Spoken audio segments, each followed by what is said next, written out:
CM Revanth Reddy చెప్పింది కరెక్టే. ఆ ఏపీ మంత్రికి ఎందుకు మాట్లాడినా ఆయనకు అడగాలి కదా. ఏపీ మంత్రి ఫస్ట్ టైం అయినా ఆయన మంత్రి అయినా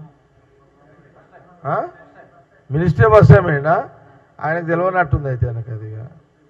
మరి చంద్రబాబు నాయుడు గారు కొంత ఆలోచనల మంత్రిని పెట్టుకోప ఇరిగేషన్ కదా. ఇప్పుడు అక్కడ రాసిచ్చిన ఎజెండాలో లేదు. ఎజెండా లేని అంశాన్ని ఏపీ మంత్రి అన్నాడంటే ఏపీ మంత్రికి ఆలోచన బహుశా ఆయనకు దాని మీద అవగాహన లేకపోవచ్చు అతనికి. అట్లా మావాడు అట్లేం లేదు, కింద మొత్తం స్టడీ చేసిండు అంతా చదివి ఇప్పుడు కాదు కదా, అన్ని చదివేసుకొని వచ్చిండు రేవంత్ రెడ్డి. ఆయన మొత్తం రాలేడు. రేవంత్ రెడ్డి ఏమో స్వయంగా లీడర్ అయినాడు కదా.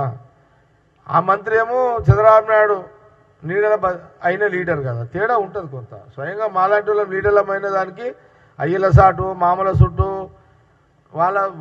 వాళ్ళ లీడర్లు వచ్చిన లీడర్కి కష్టపడి మాలాంటి వాళ్ళం అంటే రేవంత్ రెడ్డి కానీ జగన్ రెడ్డి కానీ ఇంకా మా దాంట్లో చాలామంది ఉన్నారు కదా. ఇంకా అట్లా తేడా ఉంటుంది. అది మేము కొంత కష్టపడి వచ్చిన వాళ్ళకి కొంత పూర్తి అవగాహనతో వస్తాం కదా, ఆలోచనతో వస్తాము, అవగాహనతో వస్తాము, గ్రౌండ్ లెవెల్ రియాలిటీతో ఉంటాం అన్నిటికీ.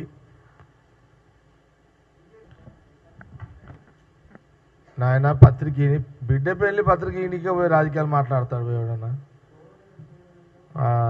మరి చెప్తారు మీరు కూడా.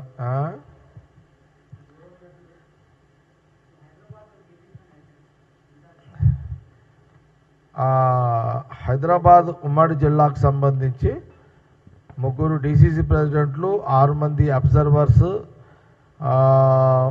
And state vice presidents, state general secretaries ఇప్పటి వరకు నాకు కంటిన్యూగా ఢిల్లీ కంటే ముందు నేను 4 రోజులు కంటిన్యూగా అందరితో కూర్చుని పెట్టినా. కానీ నా ఇన్ఛార్జ్ కంటే ముందే అబ్జర్వర్స్, డీసీసీ ప్రెసిడెంట్లు, నియోజకవర్గాలలో ఉన్నటువంటి కాంటెస్టెడ్ క్యాండిడేట్లు, ఎంపీ క్యాండిడేట్లు, డీసీసీ ప్రెసిడెంట్లు సమన్వయంతో చాలా జాగ్రత్తగా అన్ని కమిటీలు వేసుకున్నారు. అన్నీ అయిపోయినాయి. దాన్ని చాలా బ్యాలెన్సింగ్ చేసినాము. ఇప్పుడు మాకున్న డైరెక్షన్ ఏంటంటే ప్రస్తుతానికి 2070 కంటే ముందు ఉన్న ఎవరైతే లీడర్స్, కార్యకర్తలు, నాయకులు ఉన్నారో స్టేట్ డైరెక్టర్ పోస్టులకు వాళ్ళ పేర్లే ఇవ్వాలని చెప్పారు. 2017 తర్వాత ఎవరైతే పార్టీలోకి వచ్చిర్రో వాళ్ళందరికీ కూడా సెకండ్ లిస్ట్లో ఇద్దాము అని పిసిసి ప్రెసిడెంట్ గారు అండ్ నటరాజన్ ఇన్ఛార్జ్ గారు ఇప్పుడు జూమ్లో చెప్పడం జరిగింది. అంటే మేము కూడా ఏం చేస్తున్నామంటే ఇప్పుడు డీసీసీ ప్రెసిడెంట్లు contested and parliament and incharge అబ్జర్వర్ల అభిప్రాయంలో తీసుకొని ఆ 2017 కంటే ముందు ఎవరైతే ఉన్నారో వాళ్ళ నియోజకవర్గానికి 2 పేర్ల చొప్పున వాళ్ళు ఇచ్చిన ఫార్మేట్లో నింపి ఈరోజు నైట్ వరకు సబ్మిట్ చేయడం జరుగుతుంది ఫస్ట్ అయితే. అది కాకుండా హైదరాబాదు రానున్నవి కూడా ఎలక్షన్స్ కాబట్టి రేపు జిహెచ్ఎంసీ ఎన్నికలు ఉన్నాయి, రానున్న ఎలక్షన్స్ కాబట్టి ఇక్కడ ఇంకా చాలా డిమాండ్ ఉంది. అంటే చాలామంది కష్టకాలంలో పనిచేసిన కార్యకర్తలు, నాయకులు దాదాపు ఉమ్మడి హైదరాబాద్ జిల్లాలో 15 నియోజకవర్గాలలో చాలా ఉంది. వాళ్ళందరి నేను బయటలు కూడా తీసుకుంటున్నా.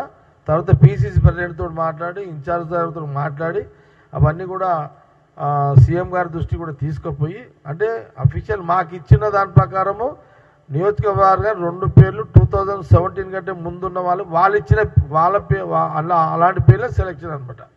అది కూడా వాళ్ళతోనే తీసుకుంటాం. దాన్ని బ్యాలెన్సింగ్ చేస్తున్నాం. అదనంగా వచ్చినవన్నీ కూడా మళ్ళీ సపరేట్గా సబ్మిట్ చేసి అది ప్రెసిడెంట్ గారి దృష్టికి తీసుకెళ్లడం జరుగుతుంది. వీలైనంత వరకు ఫస్ట్ ఫేజ్ అయినాక సెకండ్ ఫేజ్లో అందరిని కవర్ చేయాలన్నదే ఒక ఆలోచన, పార్టీ ఆలోచన.